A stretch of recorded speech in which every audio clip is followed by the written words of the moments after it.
Alaikum. My name is Dr. Afia Zahir and my topic of presentation is sensory processing disorders. Sensory processing disorder is a complex neurological condition where brain has difficulty processing and responding to information received through the senses.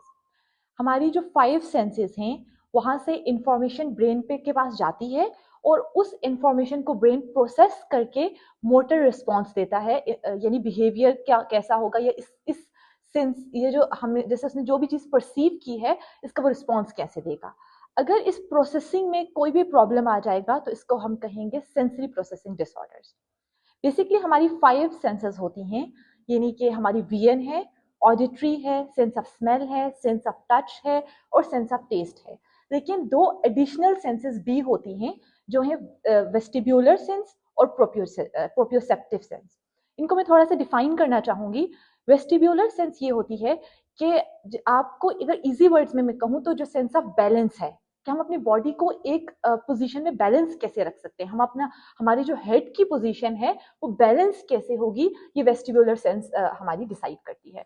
और the other one is proprioceptive sense. Proprioceptive sense ये होती है कि अगर हम सब अभी आंखें बंद कर दें फिर भी हमें पता होगा कि हमारे पाँव कहाँ हैं, हमारे हाथ कहाँ हैं, हमारी कौन सी जो लेग है वो कौन सी जगह पे है। ये प्रोप्रियोसेप्टिव सेंस है, यानी जो हमारी जॉइंट या मसल्स हमें बताते हैं कि आपकी कौन सी, अगर हमारी विजन नहीं भी होगी फिर भी हमें पता चल जाएगा कि कौन सी चीज हमारी कहाँ है। अब हमारे पास जो सेंसरी प्रोसेसिंग डिसऑर्डर्स हैं इनमें ये 7 जो सेंसेस हैं इनकी जो होती है प्रोसेसिंग सही से नहीं होती और पेशेंट्स के अंदर क्या होता है डिफरेंट साइंस और सिम्टम्स के साथ हमारे साथ पेशेंट्स प्रेजेंट करते हैं। सबसे पहले हम जनरली देख लेंगे कि क्या इटियोलॉजी है, कौन सी वो वजूहात हैं जिनके वजह से सेंसरी प्रोसेसिंग डिसऑर्डर्स होते हैं। प्रोसेसिंग डिसऑर्डर की सबसे पहली तो जो इटियोलॉजी है वो है इडियोपैथिक। इडियोपैथिक इज अभी तक साइंटिस्ट को एग्जैक्टली पता नहीं चल सका कि कौन सी ऐसी वजूहात हैं जिनकी वजह से सेंसरी प्रोसेसिंग डिसऑर्डर्स हो रहे हैं। अगर हमें वजूहात पता चल जाएं तो पेरेंट्स जो हैं या जो नॉर्मल जो इंडिविजुअल्स हैं वो उस तरह की एक्टिविटीज और इन चीज़ों को अवॉइड करें ताकि ऐसे बच्चे ना हो जिनमें सेंसरी प्रोसेसिंग डिसऑर्डर्स हों। लेकिन क्योंकि अभी हमें एग्जैक्ट इसकी एटियोलॉजी पता नहीं है, इसीलिए हमारे पास जो ऑटिज्म है या जो ADHD है, इस तरह के जो सिंड्रोम्स हैं वो बढ़ते जा रहे हैं दिन ब दिन। लेकिन कुछ जो थ्योरीज हैं वो हमें कहती हैं कि कुछ जो है जेनेटिक फैक्टर्स हैं, जो हमारे जीन्स हैं उनके अंदर कुछ इस तरह की म्यूटेशंस हो जाती हैं जिनकी वजह से सेंसरी प्रोसेसिंग डिसऑर्डर्स होते हैं। कुछ थ्योरीज ये कहती हैं कि जो मदर्स हैं जब वो प्रेग्नेंट होंगी तो उनकी बर्थ की जो उनकी बर्थ में आप कह सकते हैं प्रेगनेंसी में कॉम्प्लिकेशंस होंगी। जैसे कि हो सकता है एज एक बहुत इंपॉर्टेंट फैक्टर है। अगर कोई लड़की है वो 35 या 30+ की एज में जब प्रेग्नेंट होगी तो उसमें हो सकता है कि इस तरह की कंडीशन ज्यादा हों। अगर प्रेगनेंसी में किसी को फॉल हो, हिस्ट्री ऑफ फॉल है यानी वो गिर गई है, तो उसकी वजह से हो सकता है। कुछ थ्योरीज ये भी कहती हैं कि मदर को इन्फेक्शन हो सकती है, लाइक अगर प्रेगनेंसी में उसको कोई इन्फेक्शन होगी तो उस वजह से उसको बच्चा को सेंसरी प्रोसेसिंग डिसऑर्डर्स हो सकते हैं। इसी तरह डायबिटीज मेलाइटिस है, हाइपरटेंशन है, इस तरह की जितनी भी चीज़ें थ्योरीज इस बात को सपोर्ट करती हैं कि ये चीज़ें सेंसरी प्रोसेसिंग डिसऑर्डर्स काज कर सकती हैं। एंड वन मोर थिंग कि हो सकता है कि आपका बच्चा नॉर्मल पैदा हो, बिल्कुल नॉर्मल, यानी उसको कोई सेंसरी प्रोसेसिंग डिसऑर्डर ना हो, लेकिन जब वो दुनिया में आए उसको इन्वायरमेंट कुछ इस तरह से मिले कि उसके बाद वो चीज़ें अडॉप्ट कर ले, यानी उसको सेंसरी प्रोसेसिंग डिसऑर्डर्स हो जाए। ये कोई डिजीज भी हो सकती है, यानी पैदा होने के बाद जैसे मेनिंजाइटिस होता है, कोई इस तरह की डिजीज भी हो सकती है जिसकी वजह से सेरिब्रल सेंसरी प्रोसेसिंग डिसऑर्डर्स हो जाए, या इन्वायरमेंट के फैक्टर की वजह से भी हो सकता है। अब हम देखेंगे ब्रेन में ऐसा क्या होता है जिसकी जब जो है ना हमारे ब्रेन में ऐसा क्या हो रहा था जिसकी वजह से बच्चे सेंसिटिव फील कर रहे होते हैं, या हाइपर सेंसिटिव या हाइपो सेंसिटिव। तो ब्रेन में बेसिकली हमारी जितनी भी सेंसेस हैं, जैसे अगर मैं सुन रही हूँ तो मेरे ब्रेन का एक पर्टिकुलर पार्ट है ऑडिटरी कॉर्टेक्स, जो आप सब हम सब सुन रहे हैं उसको डील कर रहा है। मैं देख रही हूँ मेरे ब्रेन का पर्टिकुलर पार्ट है विजुअल कॉर्टेक्स, उस चीज को हैंडल कर रहा है। तो हमारे ब्रेन के आप कह सकते हैं पार्ट्स हैं जो हर एक पोर्शन को, हर एक चीज को डील करते हैं। अगर और ब्रेन में एज वी ऑल नो कि मिलियन ऑफ न्यूरॉन्स हैं, यानी मिलियन ऑफ सेल से मिलके बना हुआ है। जैसे आप सोच सकते हैं कि एक जगह कहीं ज्यादा तारे ही तारे हों, उस तरह से हमारा ब्रेन है, कनेक्शंस हैं। अगर हमारे उन कनेक्शंस के जैसे होता है ना कि बिजली की तारों का अगर कनेक्शन खराब हो जाए तो लाइट चली जाती है, या आपने ये भी देखा होगा लाइट बहुत ज्यादा आना शुरू हो जाती है। तो यही होता है, ब्रेन में कनेक्शन खराब हो जाते हैं, जिनको हम कह सकते हैं कॉर्टिकल अंडर कनेक्टिविटी या कॉर्टिकल हाइपर कनेक्टिविटी में चले जाते हैं, कनेक्शन सही नहीं है। उस वजह से हमारा जो बच्चा है या तो वो हाइपर सेंसिटिव हो जाएगा या हाइपो सेंसिटिव होगा। अब जो मोस्ट इंपॉर्टेंट चीज है, क्योंकि यहाँ तक तो हम सबको बेसिकली पता ही है कि हमारे बच्चे या जो ऑटिज्म के बच्चे हैं या एडीएचडी के या हाइपर सेंसिटिव होते हैं, the most important thing is कि हमने इनको मैनेज कैसे करना है, हमारे पास कौन सी स्ट्रेटेजीज हैं जिनकी बेस पे हम इनको लेके चल सकते हैं। तो सबसे पहली तो चीज ये कि हमारी जो भी स्ट्रेटेजीज होंगी वो पेशेंट के अकॉर्डिंग होंगी, उसकी हर बच्चे की असेसमेंट डिफरेंट होगी, हर बच्चे पे एक ही तरह की स्ट्रेटेजीज अप्लाई नहीं की जा सकती। ये हम हर बच्चे के अकॉर्डिंग भी अपनी स्ट्रेटेजीज को मॉडिफाई करना पड़ेगा। मैं कुछ जनरल स्ट्रेटेजीज बताऊंगी जिनको हम मॉडिफाई करने के बाद क्या कर सकते हैं, हम अपने बच्चों को पर अप्लाई कर सकते हैं।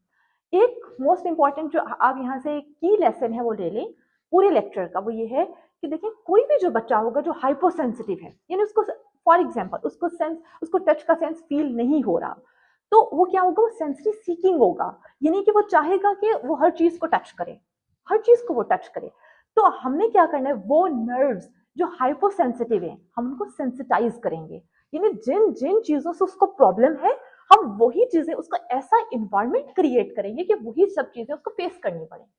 और अगर कोई बच्चा हाइपर सेंसिटिव है, यानी उसको किसी चीज की सेंसिटिविटी ज्यादा है, तो वो सेंसिटिव अवॉइडिंग होगा, यानी वो ऐसे तमाम इन्वायरमेंट को अवॉइड करेगा जिसमें उस तरह का उसको इन्वायरमेंट मिले। और हम क्या करेंगे, ऐसा इन्वायरमेंट उस बच्चे को देंगे जिसमें वो ये सब अवॉइड ना कर सके, वो इस हमारे नॉर्मल जो इन्वायरमेंट में आने की कोशिश करे। मगर हमने ये कैसे करना है, हम एक एक सेंस को जनरली ब्रीफली देख लेते हैं कि हम एक एक सेंस पे किस तरह से काम कर सकते हैं। Okay, the first is tactile hyper responsiveness to tactile input, यानी tactile कहा जाता है सेंस ऑफ टच को। अगर कोई भी बच्चा ऐसा है जो हाइपर रिस्पॉन्सिव है, यानी उसको कोई भी टच करता है ना, तो उसको वो बच्चा कैसे रिएक्ट करेगा, वो जैसे रिएक्ट करेगा उसके अकॉर्डिंगली फिर हम उसको मैनेज करेंगे। जैसे एक बच्चा है, हमें कैसे पता चलेगा कि वो हाइपर सेंसिटिव है, कैसे पता चल सकता है, वो क्या करेगा, वो उसको ना कपड़े, हर तरह के कपड़े नहीं पहनेगा, वो क्लॉथेस अवॉइड करेगा, वो हर चीज को टच नहीं करेगा, कुछ चीजें उसके लिए अच्छी होंगी, कुछ चीजें उसके लिए अच्छी नहीं होंगी, वो अच्छा फील नहीं करेगा, कुछ शूज में वो कंफर्टेबल फील करेगा, थोड़ी देर बाद कुछ शूज उतार के हो सकता है फेंक दे, कुछ सरफेस पे, कुछ कारपेट्स पे वो नॉर्मली चलेगा, कुछ कारपेट्स को वो चलने से वो अवॉइड करेगा। इसी तरह अगर बच्चा हाइपो रिस्पॉन्सिव है टेक्टाइल इनपुट के, यानी उसको जब जो टच है उसको फील नहीं होता, तो वो क्या करेगा, उसको अच्छा लगेगा कि कोई उसको हग करे, उसको वो है ना ढूंढेगा कि कोई चीज मुझे मिले मैं उसको टच करूं। एक और वो जो इंपॉर्टेंट इस तरह के बच्चे जो बिहेवियर शो करते हैं वो क्या करते हैं, सेंस ऑफ टच नहीं है तो वो अपनी सेंस ऑफ टेस्ट को यूज करते हैं, वो हर चीज को मुंह में डालेगा ताकि मुझे पता चल सके ये चीज क्या, क्योंकि टच करने से उसको फील नहीं होता, उसको कम फील होता है। तो हम या फिर ये जो हम कहते हैं बेंगिंग ओवरहेड, ये मतलब सर मारना, बेसिकली वो हर तरह से वो चाहता है कि उसको पता चले कि सेंस ये है क्या चीज, लेकिन उसको पता नहीं चलता क्योंकि वो हाइपो सेंसिटिव है। अब हम सबसे पहले बात करेंगे कि अगर कोई बच्चा ऐसा है वो हाइपो सेंसिटिव है, उसको टेक्टाइल सेंसेशंस का नहीं पता चलता, तो हम क्या कर सकते हैं। सबसे पहली चीज, हमारे जो सबसे ज्यादा जो टच रिसेप्टर्स होते हैं वो हमारे हाथ में होते हैं, तो हम सबसे पहले हाथ से काम करना शुरू करेंगे, क्योंकि हाथ में हम सबसे पहले मसाजिंग टेक्निक से अप्लाई करेंगे। हाइपोसेंसिटिव उसको नहीं फील हो रहा, टच रिसेप्टर्स यहाँ है, तो हम मसाजिंग टेक्निक करेंगे, हल्का हल्का हम उसका हाथ का मसाज करने की कोशिश करेंगे, इससे उसको क्या होगा, सेंसिटाइज होंगी उसकी नर्व्स। सेकेंडली हम क्या कर सकते हैं, हम सॉफ्ट ब्रश देंगे और उसकी जो मसल बेली है आर्म की, उसकी लेग्स की डिफरेंट जगहों पे हम सॉफ्ट ब्रश, इवन आप टूथ ब्रश ले सकते हैं, वहां से आप स्टार्ट कर सकते हैं, सॉफ्ट जिसके हेड हो आप उसको उसकी मसल बेली पे ब्रश करें ताकि उसको फील होना शुरू हो जाए, सेंसिटिविटी उसकी इंक्रीज हो जाए उसकी नर्व में। इसके अलावा हम क्या कर सकते हैं, एक इंपॉर्टेंट एक्टिविटी जो हम बच्चों को कर सकते हैं, हम बीन्स ले लेंगे, आप डिफरेंट किस्म की बीन्स ले लें, आप राइस ले लें और आप इनको सेंड ले लें और आप इनको डिफरेंट पैकेट्स में बंद कर दें, बल्कि एक ही जगह पे आप रख दें और उसमें आप टॉयज बच्चे के छुपा दें, उसको कहें कि वो उन टॉयज को ढूंढे, जब उन टॉयज को ढूंढेगा तो वो डिफरेंट टच जगहों को खुद ब खुद टच करेगा, बीन्स को टच किया, राइस को टच करेगा, तो उसकी सेंसिटिविटी भी, जो नर्व्स हैं वो सेंसिटाइज होंगे। इसके अलावा हम क्या कर सकते हैं, हम उसको डिफरेंट टेक्सचर्स दे सकते हैं, यानी कि कुछ कहीं पे उसको सॉफ्ट हमने बॉल दे दी, कभी हमने उसको हार्ड बॉल दे दी। बेसिकली पर्पस क्या है कि हमने नर्व्स को क्या करना है, सेंसिटाइज करना है, जो नहीं हो रही। इसके अलावा हम क्या कर सकते हैं, हम जो भी होता है, एक इम्पॉर्टेंट बात कि जो भी बच्चे होते हैं जो हाइपर सेंसिटिव होते हैं, वो सिर्फ टच, ये नहीं होता कि उनकी सिर्फ टच की रिसेप्शन ही खराब होती है, बल्कि टेम्परेचर भी उनके लिए बहुत मैटर करता है। तो आपने इसको भी नोट करना होता है, जिसको हम अक्सर अवॉइड कर लेते हैं। वो ठंडी चीज को हाथ नहीं लगा सकेंगे या बहुत गर्म चीज को हाथ नहीं लगा सकेंगे, जिसको नॉर्मल इंसान लगा सकता है। तो आपने आइसिंग करनी है ऐसे बच्चों की, तो आइस पैक रख लें, आप आइस क्यूब्स रख लें, ताकि वो टेम्परेचर से भी टेम्परेचर जो है ना वो भी उनके लिए नॉर्मल हो जाए। आपने हॉट भी कोई हल्की सी चीज रखनी है, बोतल में वाटर रख लें, ताकि उनको इससे भी पता चल सके कि हाइपर सेंसिटिविटी उनकी खत्म हो जाए। और इसी तरह अगर कोई बच्चा हाइपर सेंसिटिव है, तो हम उसके लिए क्या कर सकते हैं। पहली बात तो ये, ऐसा बच्चा जो भी हाइपर सेंसिटिव होगा, क्योंकि हम यहाँ पे सब जानते हैं, वो बच्चे अगर हम उसको एकदम से वैसा इन्वायरमेंट देंगे तो बच्चा ओवर रिएक्ट करेगा, और हमने इस चीज को अवॉइड करना है। हमने सबसे पहले तो देखना है कि कौन कौन सी एक्टिव चीजें ऐसी हैं जिससे वो हाइपर सेंसिटिव है। हमने सबसे पहले उसकी लिस्ट बनानी है और उन सब चीजों को अवॉइड करना है, और फिर स्लोली स्लोली हम उसकी लाइफ में वो सारी चीजें लेके जाएंगे। फॉर एग्जाम्पल, इवन मैं अपनी बात करूं तो मुझे, I belongs to very cold area, लेकिन मैं वूल नहीं लगा सकती थी बचपन से। छोटी सी तो मैं वूल को टच भी नहीं कर सकती थी, और मेरे पेरेंट्स मुझे फोर्स करते थे, पहनो पहनो। मैं नहीं पहन सकती थी, but they used to force me, और मैं नहीं पहन सकती थी। और मुझे पता है कि वो कितना आपके लिए मुश्किल होता है उस चीज को फेस करना, जो आप नहीं कर सकते आपको जब कोई फोर्स करता है। बट जैसे मैंने पढ़ना शुरू किया, और फिर मैंने आहिस्ता आहिस्ता उस चीज को ना खुद पे ऐसा हावी नहीं किया, मैंने ऐसी बॉल रख ली। अगर कोई बच्चा ऐसा है कि वो हाइपर रिस्पॉन्सिव है ऑडिटरी स्टिमुलेशन से, यानी कि जैसे अभी हमने आमना ने बात की थी कि बच्चों को फ्लशिंग जो टॉयलेट की आवाज होती है वो उनको बहुत ड्राउनी लगती है, तो उसमें वो बच्चा क्या करे, या उसको फैन की आवाज हो सकता है उसको डिस्ट्रैक्ट करे, उसको, क्योंकि हम ऐसे एनवायरमेंट में रहते हैं, यहाँ पे पॉसिबल नहीं है कि एक बच्चा रो रहा होगा, एक बच्चा हमारे पास है साथ में, हो सकता है साथ वाले रूम में कोई बच्चा रो रहा हो, और इससे भी वो बच्चा जो है वो डिस्ट्रैक्ट होगा।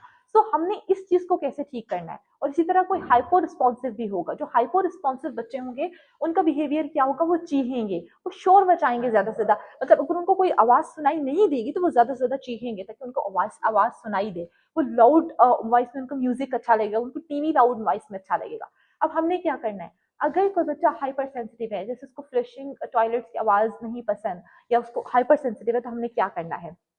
हमने सबसे पहले, हमारे पास वॉइस कैंसलिंग फीचर के हेडफोन्स होते हैं, आप ऐसे हेडफोन्स ले लें। आप ऐसे बच्चों को ना हेडफोन्स पहनाएं। मैंने अगेन हमने नोट करना है कि कौन कौन सी ऐसी चीजें हैं, हर वॉइस से बच्चा हाइपर सेंसिटिव नहीं होगा, कुछ आवाजें ऐसी होंगी कि जिनसे वो हाइपर सेंसिटिव होगा। तो इसमें सबसे पहली चीज तो अपने अपनी टोन का बहुत ख्याल रखना है, कि अपनी अपनी पिच को बहुत हाई या लो नहीं रखना होता, ऐसे बच्चों के साथ अपनी टोन को बहुत बैलेंस वे में लेके चलना है। ठीक है, दूसरी बात आपने क्या करना है, वॉइस कैंसलिंग फीचर के हेडफोन्स उन बच्चों को स्टार्टिंग में पहनाएं, वो जब कंफर्ट, ताकि वो आपके साथ कंफर्टेबल हो जाए। अगर वो आपके साथ कंफर्टेबल नहीं होंगे तो आप उनको डील नहीं कर सकोगे। जब आप उनको वॉइस कैंसलिंग फीचर के हेडफोन्स वगैरह पहना देते हो तो वो कंफर्टेबल हो जाएंगे कि इस बंदे के साथ मैं कंफर्टेबल हूँ। देन आप उनको आहिस्ता आहिस्ता उस एनवायरमेंट में कैसे लेके जाएंगे। हमारे पास होती हैं, अगर यूट्यूब में भी आप सर्च करें तो बेसिकली बैकग्राउंड म्यूजिक है, आप कह सकते हैं उसको वाइट म्यूजिक कहा जाता है। ठीक है, आप आहिस्ता आहिस्ता ना उन्हीं हेडफोन्स में आप उस बच्चे को वो सुनवाना स्टार्ट कर दें, वो बहुत इफेक्टिव होगा। और उसके बाद आप क्या करें, अगर जैसे फ्लशिंग की साउंड है, उस बच्चे को बहुत मुश्किल लगता है, तो स्टार्ट में हमारा पर्पस क्या, हम उसको वॉशरूम लेके जाएं, आप उसको हेडफोन पहना के लेके जाएं, ताकि उसको आवाज ना आए, वो एक चीज से आदी हो जाए। जब ज्यादा आदत हो जाएगी ना उसको वॉशरूम जाने की, फिर आप क्या करें, आप अपने बेशक अपने फोन पे भी आप थोड़े डिस्टेंस से अपना फोन रखें, उसमें फ्लशिंग की जो है ना आवाज होती है टॉयलेट की, वो प्ले कर दें, लेकिन काफी डिस्टेंस से। जब वो हर थोड़ी थोड़ी देर बाद वो प्ले करें, जब वो उसको समझ आ जाएगी कि यार इट्स नॉर्मल, फिर उसका डिस्टेंस आप क्रीप करते रहें, तो इससे क्या होगा, वो बच्चा इस एनवायरमेंट का आदी हो जाएगा। देन इसी तरह अगर कोई बच्चा, हाँ हाँ हाइपो है तो मैंने बता दिया।